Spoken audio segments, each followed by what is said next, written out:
Okay. Quiet. Hello, and welcome to the Strategic Alignment Podcast. This program is all about providing leaders and managers with meaningful insights on how to optimize business results by aligning their people strategy to their business strategy. Our goal is to support you as you rise to the challenges of complex decision making centered around attracting and retaining top talent.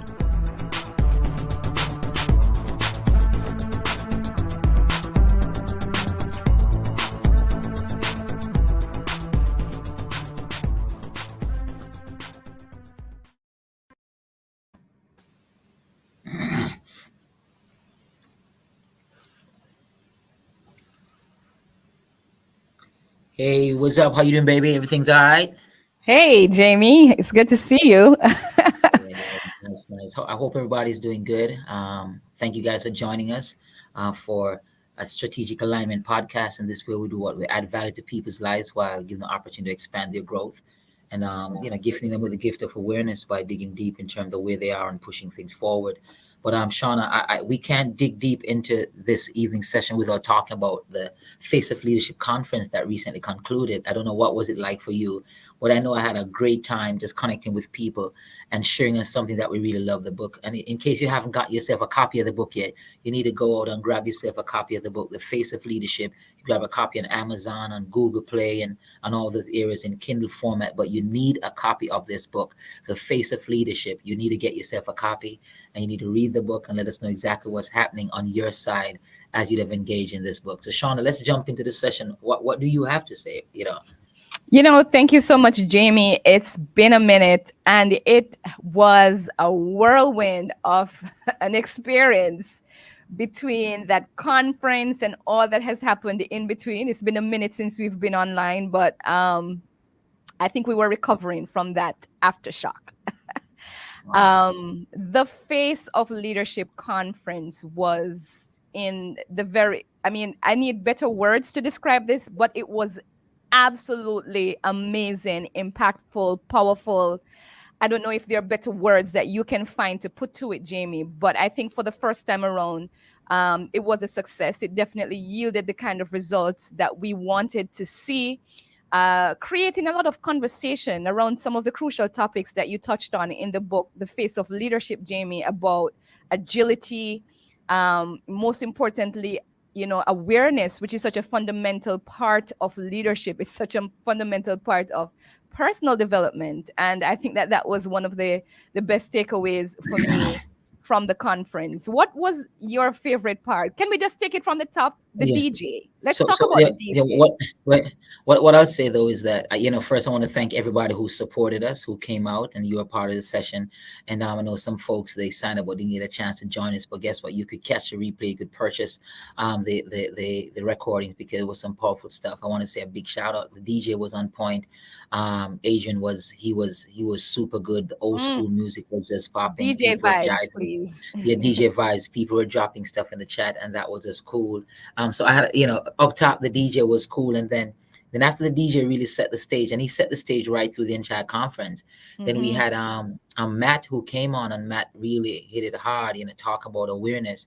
When we think about leadership, when we think about growth. Hold on 1 second, Jamie. You're skipping a few people, and I want us to I want us to maintain these friendships. So we have to make sure that we acknowledge my girl Patrice for You gotta the save the best for last. amazing job. You gotta save the best for last, baby. So, so don't try to show me up like that. But yeah. So the MC was tight. Seeing as you opened that can, I'm gonna jump right there. She was just good in terms of words and connecting and putting everything together. Patrice Williams Gordon, she is the best in the building at any time, no matter where she's at. She was just awesome in terms of what she did and how she brought the show together, and how she captured some of the content from the book as she led out in terms of emceeing, and you call it hosting. It was more than just master Yes. ceremony, but she was really putting everything together. So that was awesome. And Yeah. And I think what served as a perfect bridge from the energy brought on by the DJ, then Patrice, and then we had Pierre Quinn, who was strategically chosen to be the opening act for the session. Pierre nailed it, blew it out of the park from the very beginning with his presentation about clarity. What do you think about that? I think it was beautiful. Pierre Quinn, he's one of the masters when it comes on to presenting and connecting. And he really showcased exactly why is it important for us to have clarity. I think Pierre Quinn answered those questions in the book, finding your what, your why, and your how in terms of getting there, and what are some of the clouds that prevents us from winning. And I think the way that he really carved or coined the conversation around clarity made it easy for us to understand that many times we are about to take off. I won't give you much more about what, but many times we're Please. looking to take off and we cannot take off because we have the clouds that are preventing us. And my question to the listeners today is that when you think about your life, when you think about your growth, when you think about your dreams, what are some of the clouds that are preventing you from getting there? So in case you're not certain, or in case you want to know what they are, I think that you need to ensure that you get a copy of the recordings to see exactly what Pierre Quinn was talking about when he was talking about clarity. And if that's not good enough, grab yourself a copy of the book and read that chapter on clarity as you Mhm. secure the lens, so that no matter where you find yourself, you're in a position to still win, even if you're in a clouded area, or if you're in a place whereby it seems as if it's hard for you to navigate because of the many obstacles that you're facing. But that's what clarity does. Clarity gives you a path forward, no matter what you have or what you're faced with. Yeah, and I think, at this point, it's very important for us to share. The conference was excellent. I'm not saying that just because we were the ones who hosted it or organized the conference, but I think we brought together some of the most brilliant minds that could possibly come together to share on the subject matter that has to do with agility, awareness, foresight. Jay Mora was amazing. The panel that we had for the healthcare discussion. And then my friend Jeanette Winters, she shared in the awareness portion. But here's what, guys, if you weren't able to register for this conference, if you weren't able to attend the conference in person, you still have an opportunity to benefit from the information, from the insights that were gleaned from that conference. Here's how you can do that. You can go to our website at www.pottingersandassociates.com and just go ahead and sign up under the face conference section. You will be able to purchase all the on-demand videos there and watch them at your own leisure. Please go ahead and sign up for that. And as Jamie says, if that's not enough for you, go ahead and purchase the book, so you will have the ability to focus on that. Because guess what?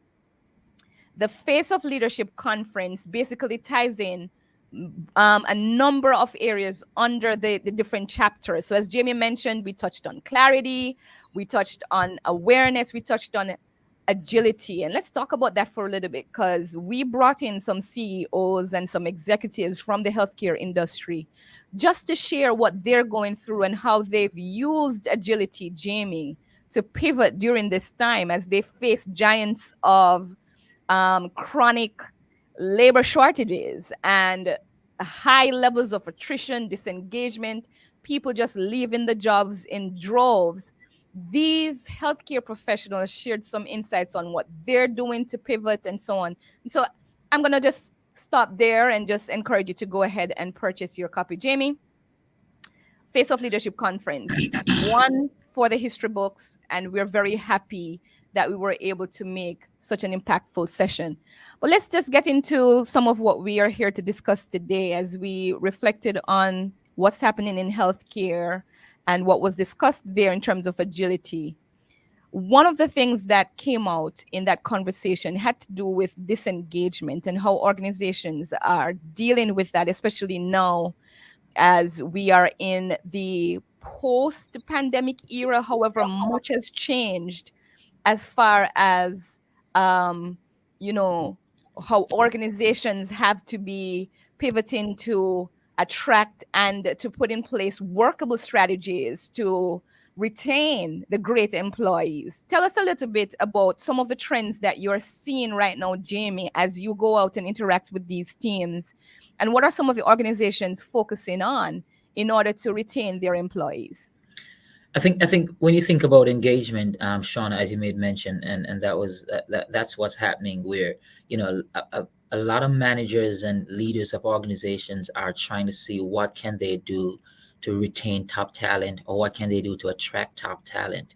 And you find that managers are struggling because you have a lot of people who are resigning, they're switching careers, and they're changing the team culture, and they're struggling to maintain or to secure discretionary value.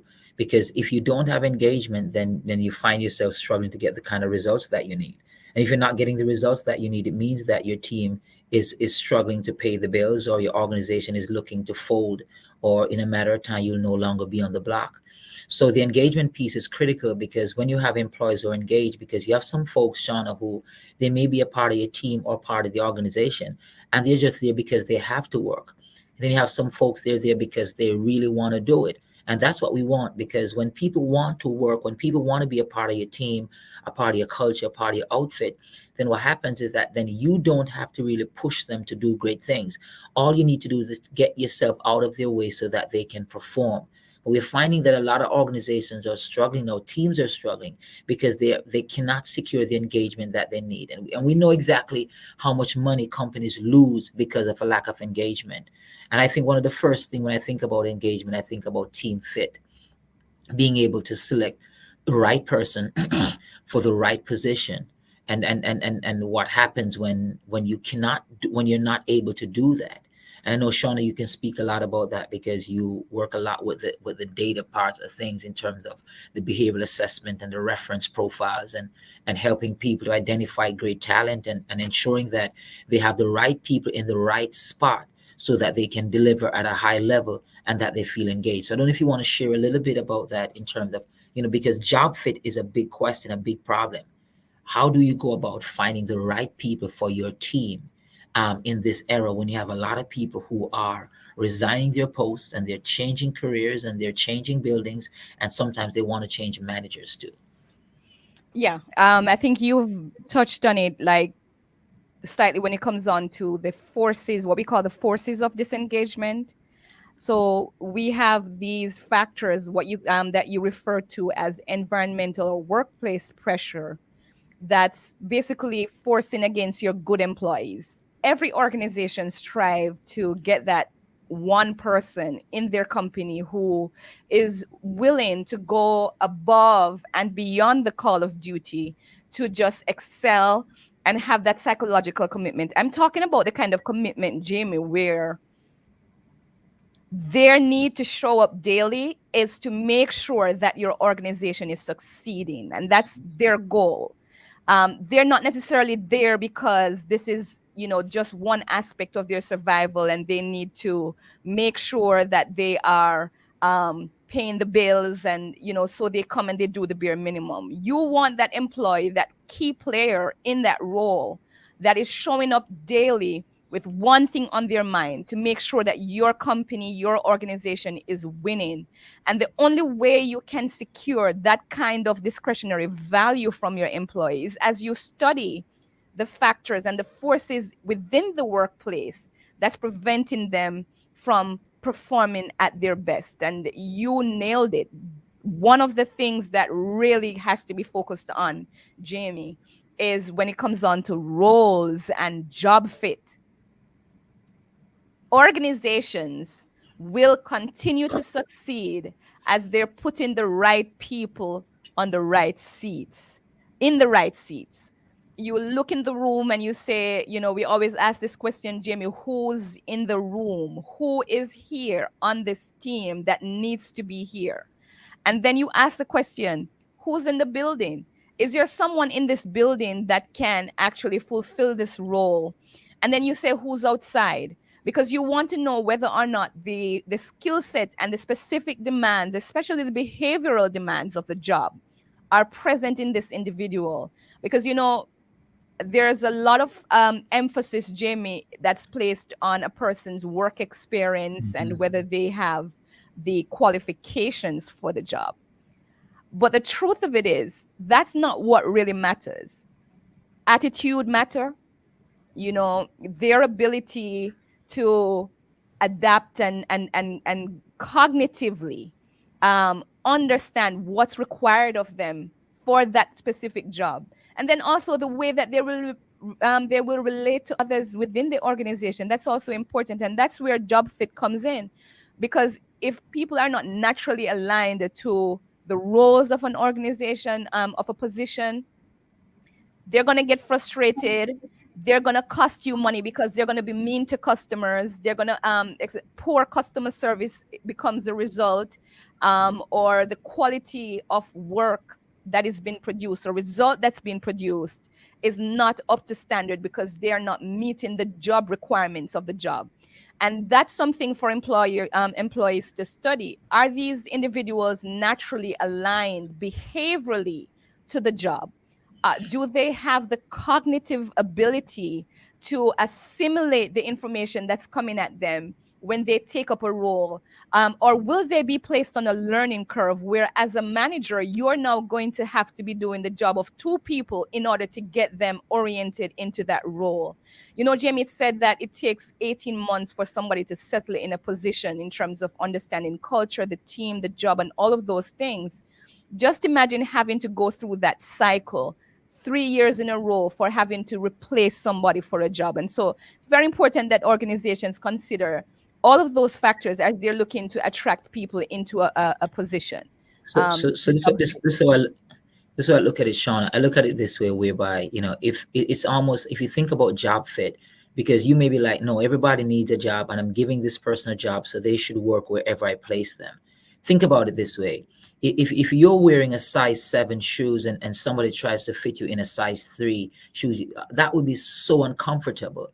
So you think about people when they're working in a position or they have certain responsibilities that are not aligned with their strength. You know, I'm right-handed, and could you imagine I'm doing a test, a written test, and you ask me to do that test with my left hand?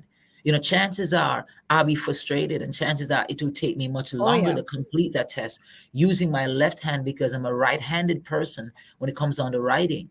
So the same thing happens when you place people in certain positions and they're not skilled in that position. But the next thing to it, though, Shauna, is that if you take the time to acknowledge a person's reference profile, what their strengths are and their weaknesses are. Now, you may place the person in a given, give the person a given task or a given position, but because both of you are aware of the strengths and weaknesses of that person, now you could say, guess what, Jamie, I know that you are right-handed, but I'm going to ask if you could stretch a little bit, because what is needed for this time is for somebody who writes with their left hand. Now, even though I'm not comfortable in terms of doing it, because I'm a part of the conversation, it is not my fit. But because we have that conversation, I'm aware of my gaps, I'm aware of my weaknesses. I know that this is temporary, or I have to learn it, so my approach will be different. So even though I'm not in the right fit, I'm willing to go through the process because it benefits the team, with the hope that there may be adjustment in the long run. And I think that's the thing, that when you recognize those things, you understand that job fit is critical. If you forget anything that I've shared with you today, is the fact that, think about it this way. You wearing a size 7 shoes and somebody giving you a size 3 to wear, that's a problem. You lose your vision wearing that based on how tight and uncomfortable that is. So job fit is so important when it comes down to securing the level of results that you need as an organization and to have sustainable success no matter what you're working on. And that's one of the things I love about the service that we provide, Jamie, through the Management Strategy Guide, because that takes us to one of the leading causes of disengagement. You know, you talked about managing people based on their strengths and also helping them to feel inspired to rise above their weaknesses. Managers really is a number one factor, or they are the number one bad actors when it comes on to losing great employees. Most organizations are losing great employees, even though they have very good leadership. They're trying to create and carve out a culture that makes everyone feel like they're welcomed and are, it still works against you if you don't have managers who are working in a way that's complementary to the culture that you're trying to create, but also managers that are supportive of your great employees. that's a very important factor there that you raised, because you talk about the golden rule, Jamie. There's this thing that you talk about in the presentations about the golden rule, and I want you to just touch on that a little bit, So because when it comes on to management, that's a very important factor. so before I touch directly, golden rule, do unto others as you'd have them do unto you. That's not the case when it comes on to management. And what happens sometimes is that we normally operate from a strong point. And not because you are somebody who's outspoken means that the persons who you're working with on your team are people who operate on that very same platform. So as a manager, not because you're this kind of person mean that you have to give to people what you're expecting from them. People are different. When you understand the fact that your team is dynamic and that you may have 10 people on your team, and they're all coming from different backgrounds, they have different tendencies, they have different ways that they work. Some of your team members may be those who like to talk, they need a lot of feedback, and there are others who they don't need you to micromanage them. They just need for you to share with them the big picture, they move forward. You may have people who are not that sociable, they just need their corner and they'll produce the results. Now, as a manager, you may be that person who just like to get in their face and like to spit the data out and stuff like that. But if your team is not, if the people on your team, they don't function on that wavelength, then you have to adjust the way that you work with your team members. Because if you're planning on doing to them the way you want it to be done to you, you stand the chance of losing not only your team members, but you'll be losing your level of effectiveness when it comes onto your team. So it's super important for you to get a chance to know your team, know their behavioral drives, and then put things in place that will assist you to effectively communicate with them. You see, when you can communicate with them effectively, what it does for you is that you will allow them to take you much further than where you're planning on going. Because if I'm the kind of person who likes the attention and you're giving me opportunities whereby I could get some of the spotlight, then guess what? I'm going to go the extra mile for the organization. If I'm the kind of person who just want to be left in the corner and to do my thing, but you're supporting me, guess what? I'm going to do whatever you ask me to do. So as managers, you cannot just lead from your place of your strong point. You have to also lead based on your team members and what allows them to give you the best when they're working. I agree with that. And beyond the manager side, there's another piece that is not necessarily focused on as much, even though sometimes we do a good job of putting it in our strategic plan and we write these things down. We don't necessarily lift them off the pages and make them come alive within our organization. Jamie, that has to do with organizational culture and team culture. Sometimes a person can be working on a team and they just don't feel like they belong. They may be working there for years, but they always feel like they're being excluded, like the overall style that the team and culture that the team takes on is just not a fit for them. And trust and believe, they may not have left yet, but they're planning to. They're taking those interviews with these other companies. They're courting these other companies to leave your organization simply because you have not put as much time and attention into the kind of culture that you are fostering. It's not one that's cohesive. It's not one that's facilitating trust. And I do see an opportunity there for us to grow, especially most of the organizations that are dealing with the great resignation issue right now. I look at the nursing industry. Many of these organizations faced, the high numbers of RNs just leaving, even though, Jamie, they were monthly putting these large bonuses in their bank accounts. These RNs are like, listen, peace out. I'm out. I'm not willing to give anything more than I've already been given to your organization, because I don't love your organization that much, because you have not expressed that you love me enough. And we cannot afford to neglect this at all when it comes on to leadership. I think one of the things that we miss, and when we talk about culture, it's the same reason why we sometimes leave relationships. So when we think about culture, it's the same reason why we choose not to attend a certain restaurant. For those of us who are believers, it may be the very same reason why you choose not to attend that church anymore. For those who are athletes, it may be the very reason why you choose no longer to play for that team. So I'd like for you to think about when it comes down to culture, what are some of the reasons, what are some of the motivating factors that push you away from certain groups? And then you recognize that has to do with culture. What I like to share with leaders is that sometimes we forget that every time somebody new steps into the room, the culture changes or shifts. Mm-hmm. And what happens is that And every time somebody we leaves too. and every time somebody leaves, and what we're trying to do sometimes, we're trying to hold on to something that is no more. It's almost like thinking that you're standing in the stream and you're thinking that the same water is hitting your back all the time. Nah, once that water gets by, it's gone, and that's what happens. But as leaders, you have to be prepared to adjust, to shift, and to adapt to the changes, so that people are not just identified as a part of that group or that mix, but they recognize that they're not only recognized, but they're part of the group, and you'll put things in place that are not just accommodate them, but allow them to feel a part of it. Because if you don't feel a part of it's like going to a family get together, whether you're in-laws or your friends or whatever, and you can't wait for the time to be up for you to find yourself at McDonald's getting yourself a sandwich, because you prefer having a meal at McDonald's whereby at least you guys all love the same thing, a sandwich with some chips, with some fries or something.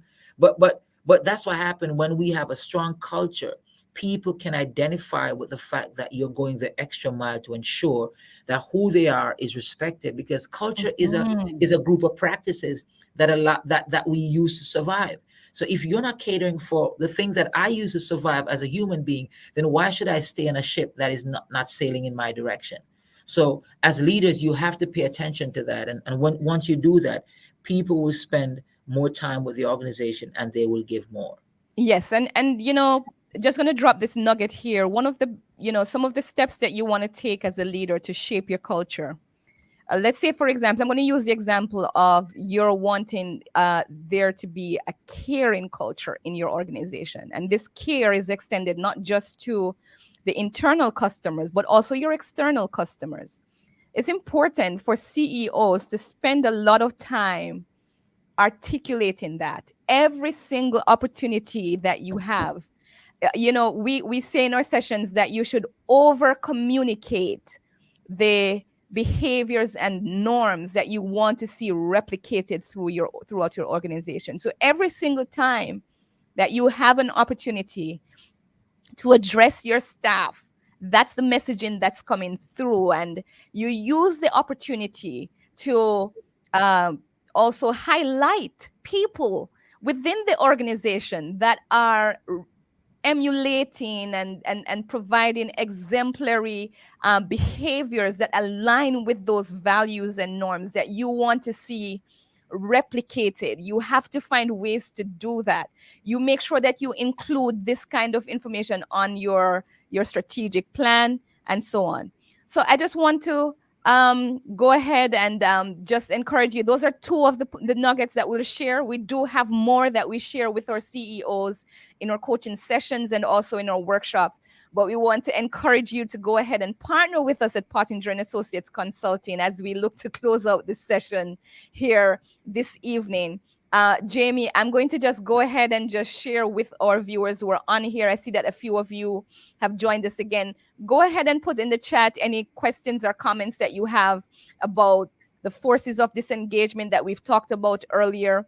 And if you don't have any questions, thank you so much for joining us. I'm going to go give you, Jamie, the opportunity to share your last remarks on this. So, and thank you guys for joining. What I'd say, Shauna, is that when you think about engagement, and we talk about, we based our conversation today mainly on the organization and leadership and teams. But just remember this, that if we don't see where we're fitting in our organization or in our team, whatever we're working with, just remember that you will find it difficult to produce at your highest level. And you don't want to be somewhere whereby you're producing below your top level. And I say this to you, all the leaders, and whether you're leading, Pottinger & Associates, we say it like this: leadership is leading up, it's leading down, it's leading across, it's leading yourself. So as you lead yourself, as you lead your team, as you lead your family, as you lead your organization, I'm saying this: if you want to be the best at what you're doing, then you're going to be striving for engagement. And what is engagement? Engagement when you're having everybody on your team, or at least 90 or 80% of the members on your team, they're so zoned and locked into what you're doing the results that you're getting, the wins that you're experiencing are wins that will allow you to experience a sustainable growth for your organization. And we talk about those disengagement factors. So I'm saying to us as leaders, embrace the model, and please reach out to us. We're here to support you. And as we said earlier, Shauna, for those who haven't gotten themselves a copy of the book yet, grab yourself a copy of the book, The Face of Leadership, and I know you won't regret it. So thank you guys very much for joining us, and catch you guys next week as we do another session on the Strategic Alignment Podcast. Thank you. Bye-bye. Thank you for listening to the Strategic Alignment Podcast. We hope you enjoyed this episode. Please subscribe to our podcast by visiting our website at www.pottingerandassociatesconsulting.com.